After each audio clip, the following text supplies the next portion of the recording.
As-tu déjà entendu parler du baby blue ou encore syndrome postpartum? Si tel n'est pas le cas, je t'invite à suivre cette vidéo jusqu'à la fin.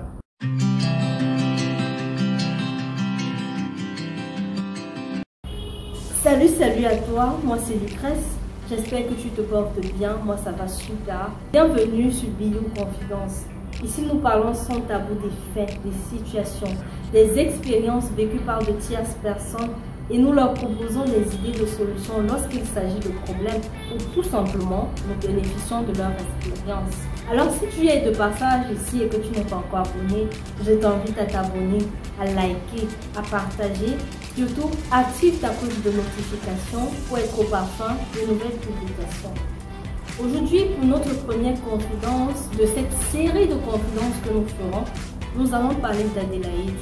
Mais avant de commencer, je voudrais préciser qu'Adélaïde n'est qu'un prénom d'emprunt utilisé pour garder anonyme l'identité de la concernée. Alors, si tu passes par ici et que tu t'appelles Adélaïde, s'il te plaît, ne dis pas que « Oh, Lucrèce, à peine commencé, mon nom est dans ta bouche ». Non. Nous avons pris ça au hasard pour que la concernée ne se sente pas piquée en fait. Alors, Adélaïde est une jeune femme de 22 ans, mariée depuis 2 ans déjà et récemment maman. Elle a mis au monde son premier enfant il y a de cela quelques semaines. Vous allez certainement me demander que ma maîtresse, elle est mariée, elle a un enfant. Elle semble être une bonne femme, oui, parce qu'elle est très soumise, elle est très gentille, elle est très respectueuse et elle est très sociable, vraiment là, impeccable. Mais elle a un sérieux problème. Je vais donc vous raconter une anecdote qu'elle a eu à me confier pour que je puisse mieux comprendre la situation et pour que vous aussi vous vous imprégniez de sa situation à elle. De retour de l'hôpital après son accouchement, elle a fait venir sa belle-mère à la maison. Je vous vois venir. Ce n'est pas la belle-mère le problème ici. Donc ne venez pas mettre en commentaire que rush les belles-mères. Suivez l'histoire jusqu'à la fin. Parce que Adélaïde s'entend tellement bien avec sa belle-mère. Elles ont une relation fusionnelle. Vraiment, c'est incroyable. Donc ce n'est pas la belle-mère. Je disais tantôt qu'elle a fait venir sa belle-mère pour que sa belle-mère puisse lui apprendre comment prendre soin d'un nouveau-né. Comment est-ce qu'on tient un nouveau-né pour lui donner du sein? Comment est-ce qu'on doit le tenir pour le laver? Comment est-ce que réagir face à certaines situations que présente l'enfant, etc. Ça se passe comme ça chez nous en Afrique. Quand tu accouches et que c'est ton premier enfant, une femme de la famille, soit de ta famille, soit de ta belle famille, vient t'assister le temps pour toi de prendre la main. Parce que c'est pas évident. Donc sa belle-mère est arrivée à la maison. Elles ont passé la nuit, tout s'est bien passé. Mais le lendemain matin, elle a décidé de laver l'enfant. Quand elle lave dans l'enfant, elle utilise plutôt le gant d'Adélaïde pour laver l'enfant. Je sais, ce n'est pas très hygiénique, on est clair là-dessus. Mais Adélaïde elle-même trouve qu'elle a été un peu... elle a exagéré dans sa réaction face à cette situation. Parce qu'elle a copieusement insulté sa belle-mère. Elle a traité de femme sale. La saleté que tu fais chez toi, c'est pas chez moi que tu feras, etc. Parce que ça avec tes enfants. Bref, elle a été assez odieuse et irrespectueuse. La maman, ne comprenant vraiment pas l'attitude de sa fille, s'est fâchée. Elle en a même pleuré parce qu'elle ne se comporte jamais comme ça avec elle. Elle a été patiente. Lorsque son fils est rentré, elle a expliqué la situation à son fils et son fils s'est fâché. Parce que pour lui, c'était la goutte d'eau qui débordait le vase en fait. Et je voudrais rappeler que depuis qu'Adélaïde a accouché, elle a changé. Elle pose des actes que son mari, il ne comprend pas, mais il décide de prendre sur lui, se disant que non, ça va certainement passer.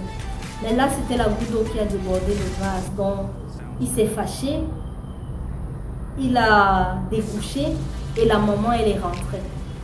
Adélaïde me dit, c'est pas ça qui me fait mal en fait.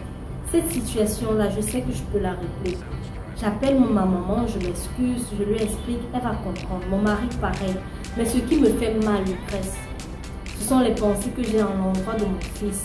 Ce qui me fait mal, c'est ce que je ressens pour mon fils. Je ne sais pas. est-ce que je suis folle, maîtresse? Est-ce que je ne mérite pas ce bonheur d'être maman? Est-ce que je ne mérite pas cette grâce d'être maman? Parce que Adélaïde m'a confié qu'elle a des pensées très négatives à l'endroit de son fils, vraiment très négatives. Je ne veux pas dire le mot ici, le mot exact qu'elle a utilisé, de peur que YouTube me bloque. Vous savez, on débute, on ne connaît pas les mots interdits. Mais je voudrais vraiment préciser qu'elle dit ne pas avoir de très bonnes pensées à l'endroit de son fils. Alors elle demande nos conseils. Elle voudrait qu'on lui donne des idées de solutions pour celles qui ont déjà vécu cette situation. Alors si tu as déjà vécu cette situation, écris en commentaire ce que tu as fait pour pallier à cela.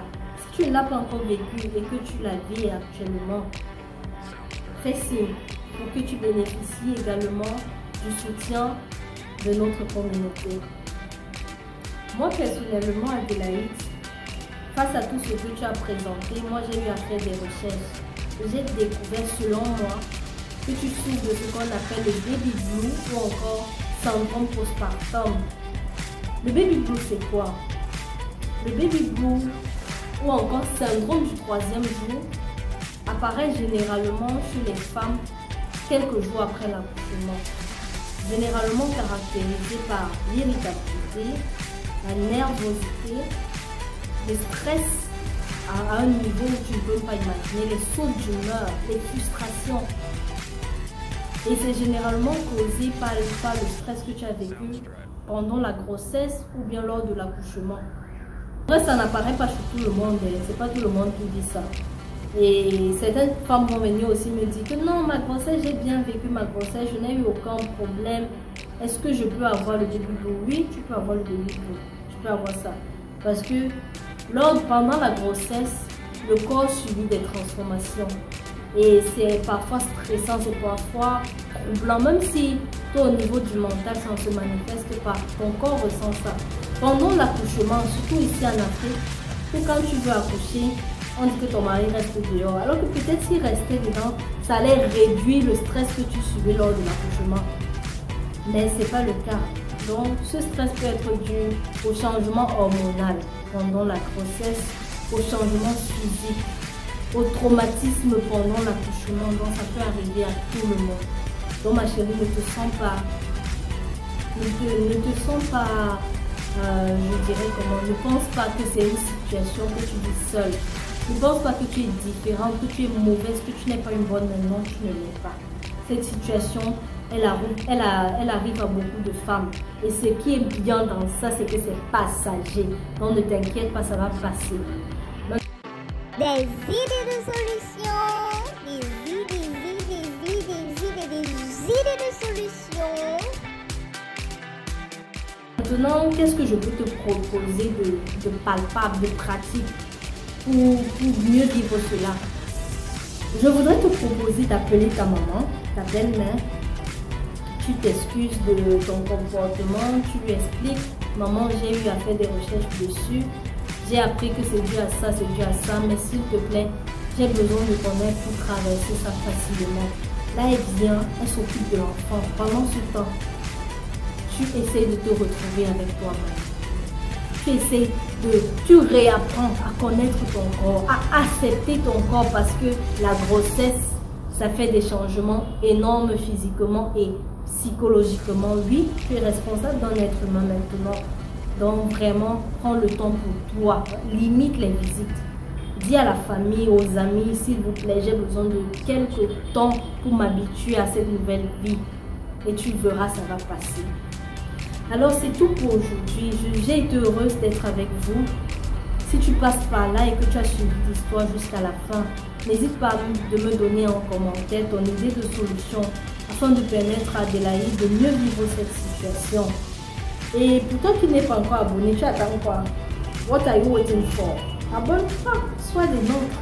Et on se voit vendredi prochain. Ciao!